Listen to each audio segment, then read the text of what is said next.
Welcome to our February book review, The Regenerative Gardener's Handbook by Briana Selstad Bosch, a deep dive into regenerative gardening practices that leave the land healthier than you found it. Growing a garden that leaves the land healthier than you found it. Yes, I just on that alone makes me want to have this book. So today we're going to talk about who she is, show the chapters, what are the pictures and charts vibes going on. Of course, secret here, there is a cover crop chart. Can you stand it?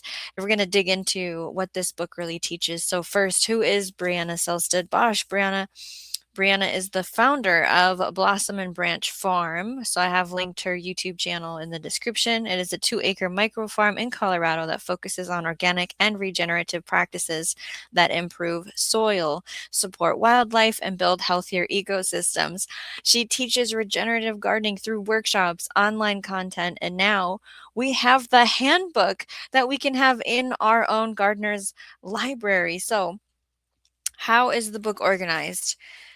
There's an introduction on what regenerative gardening is and why it matters to the soil, the water, the wildlife, and plant health. It's a lovely green color. Oh, here, we got to show the photos, of course. Also, recognize the garden as an ecosystem. Know your soil, minimize the purchased garden, right? So build your soil armor, plant for ecosystem health, create living soil. Establish a closed loop garden is a really important message that she shares in this book. So, what makes this book special is what we're going to talk about as we go through this. So, we have organic versus regenerative. So, here I just wanted to show. Let me take my bookmark out. Her farm is pictured in here. You see that overview?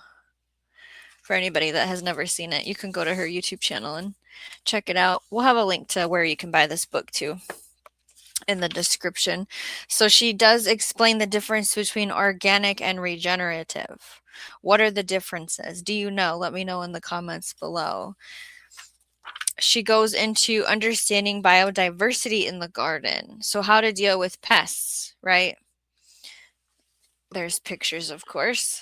And I know that this isn't going to look super great on my camera. The point of this conversation is to hear about it more than see about it. If you want to see the book, you got to get it. Of course, we're going into the soil food web. That's something that good garden handbooks should have, right? If you've never looked at the soil food web, you must. It is one of the most important foundations in growing a garden, right? Seed starting in the regenerative garden. I feel like she is known for her heart of no plastic, right? So making soil blocks and making those wooden trays, if you've never seen them, she does that in this handbook and teaches you all the ways, just like she does on our YouTube channel. It's so good to have it right in front of you. More options for reducing plastic in the regenerative garden. There's a whole chart for that. She is talking about different types of mulches and companion planting like buckwheat and nasturtiums as a living mulch under dahlias, wood chips, creeping phlox as a living mulch under peonies. Onions are interplanted with strawberries. So I did tulips, strawberries, and garlic, and that worked great when I had it was a rock border, little bit of a raised bed here in the town rental home garden. Now, I currently garden away from home at a property that I have to drive to, so that plan sort of changed. A lot's changed, let's be honest, but we're not here to talk about me. She has more charts on North American native plants for attracting beneficial insects because we must have our beneficial predators, right?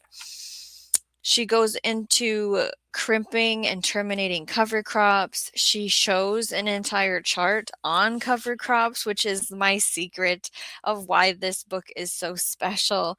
It helps you plan and do strategically, like how to feed your soil. So, do you want it for nitrogen? Do you want it to choke out weeds? Do you want it to bring in insects? Do you want it for erosion control? When can you plant it? What is the name of the crop?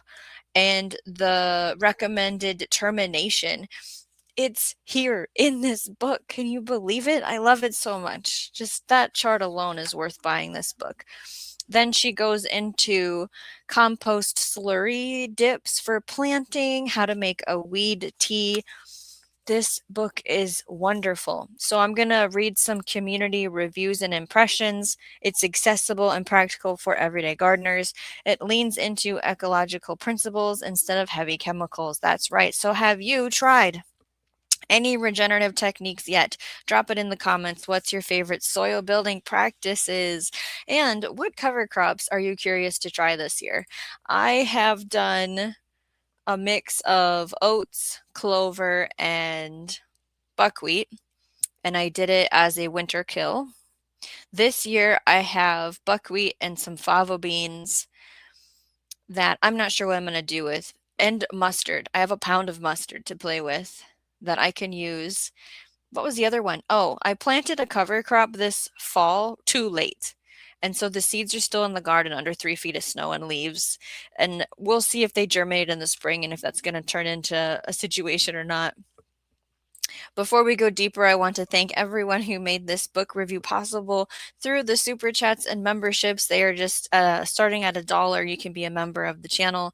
You're building this channel's garden library with me. Members get something extra every time we do a book review. Now, I have purchased the book for March. It's on pre-order. It's not here yet, but if you like this kind of thing, make sure you are subscribed. And again, if you want to help support to get more future books, find the join button below. If you're ready for regenerative gardening, this book is a beautiful step towards that. Remember to grow every day in every way.